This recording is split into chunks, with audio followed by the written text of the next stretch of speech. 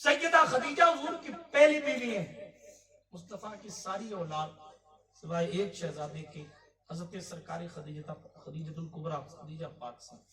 آپ کو معلوم ہے جب پہلی وحی نازل ہوئی غار حرا میں، پہلی وحی جبریل امین آئے، واقعہ آپ نے سنا ہے. پہلی وحی آئی اقرا بسم ربک. ظاہر ہے یہ قرآن ہے، تحفظ قرآن ہے نا، لیکن میں دونوں موضوع کو لیتا ہوں. تحفظ ناموس رسالت بھی ضروری ہے. قرآن کا نزول ہو رہا ہے، قرآن نازل ہو رہا ہے. قرآن نازل ہوا، سب سے پہلا لفظ اقرا.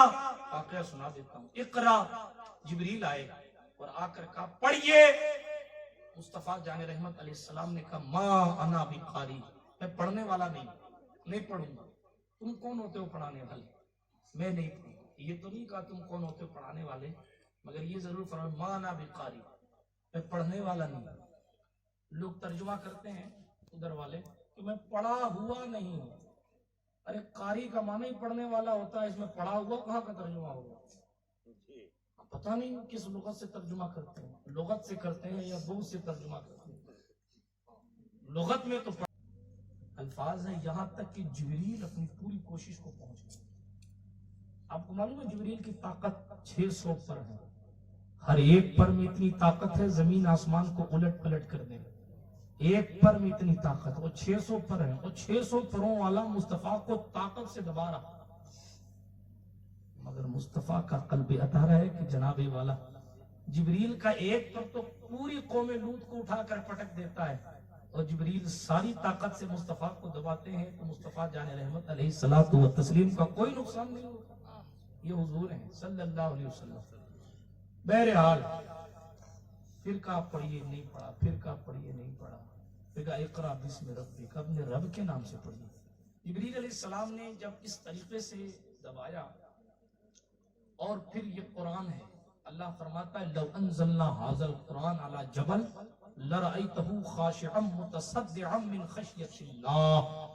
اللہ کے خوف، اللہ کی خشیت کی وجہ سے اگر یہ قرآن پہاڑ پر اتارا جائے تو خشیت الہی کی وجہ سے پہاڑ بھی ریزہ ریزہ ہو جائے.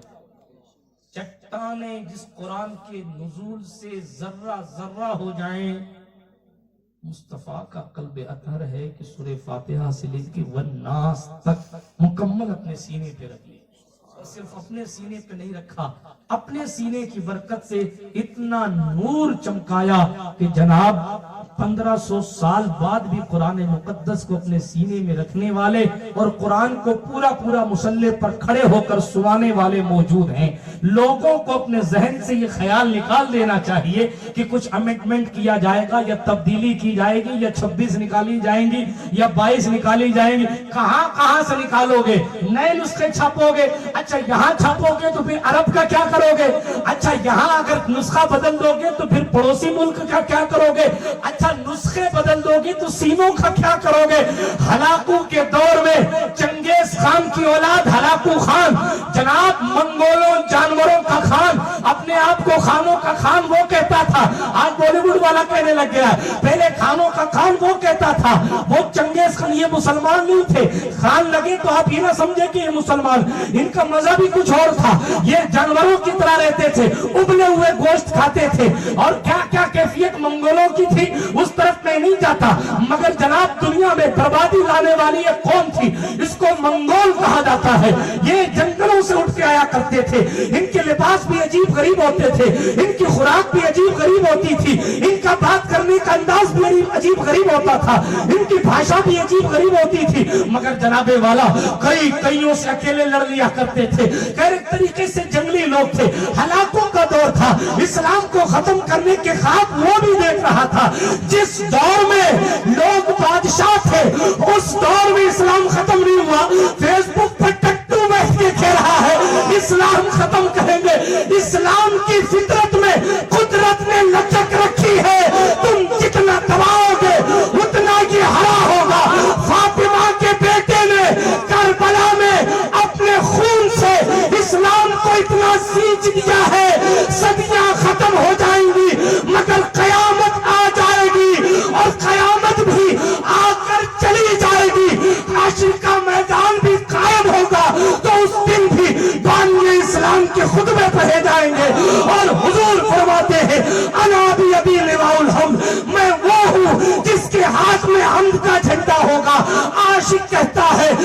رسول نے کہا اذهبوا الی غیری، میرے حضور کے لب پہ انا کہا۔ نسلیں ختم ہو جائیں گی، ذکر مصطفیٰ ختم نہیں ہوگا۔ ہلاکو خان نے کہا قرآن شریف لاؤ، ختم کر دو، ختم کر دو، لاؤ نسخے جلا دو۔ اس وقت تو لمیٹڈ نسخے تھے، اس نے کہا لاؤ جلا، چونکہ وہ پرنٹ کا دور نہیں تھا، ہاتھ سے قرآن لکھا جاتا، اس نے کہا لاؤ نسخے جلوا دو۔ ایک چھوٹا سا بچہ حافظ قرآن ہلاکو کے سامنے کھڑا ہوا مولانا عبدالقادر صاحب، اور آنکھوں میں آنکھیں ڈال کے کہا او ہلاکو، تو نسخے تو جلوا دے گا، سینوں کا کیا؟ نسخے تو جلوائے گا، سینوں کا کیا؟ اچھا تجھے کیا معلوم کہ کون حافظ ہے کون نہیں ہے؟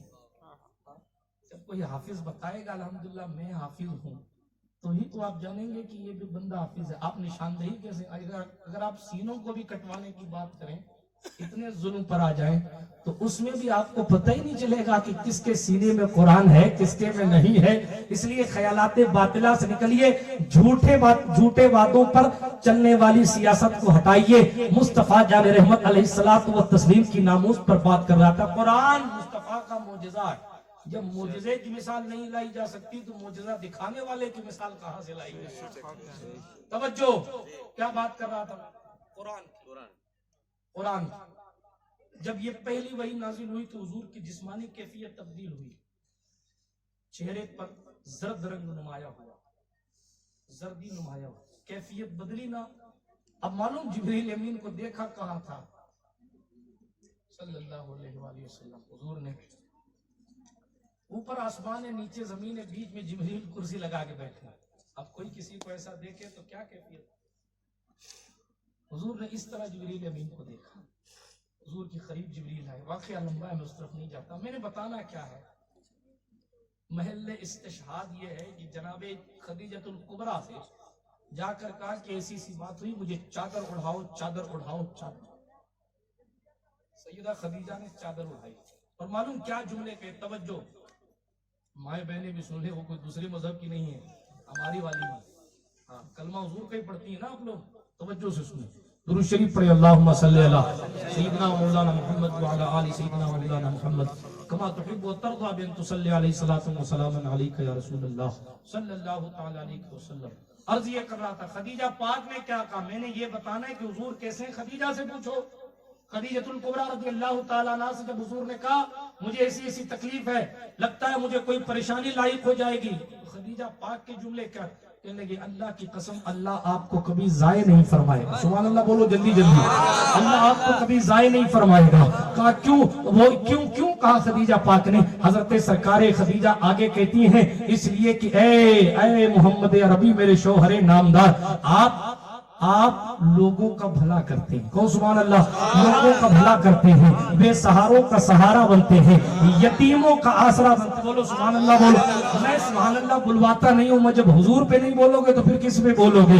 سبحان اللہ کہہ کر آپ یہ بتاؤ کہ آپ جو میں حضور کی نعتیں اس نثر میں پڑھ رہا ہوں آپ بھی اس کے قائل ہیں اور آپ بھی بالکل پرفیکٹ اس کی تائید کرتے ہیں، یہ سبحان اللہ کہنے کا مطلب ہے۔ خدیجہ پاک کہتی ہے ابھی حضور نے نبی ہونے کا اعلان نہیں کیا ہے، ابھی اعلان نبوت نہیں کیا، خدیجہ کہتی ہیں آپ غریبوں کا سہارا ہیں، آپ بے سہاروں کا سہارا ہیں، آپ بے قراروں کی مدد کرتے ہیں، اللہ آپ کو ضائع نہیں کرے گا۔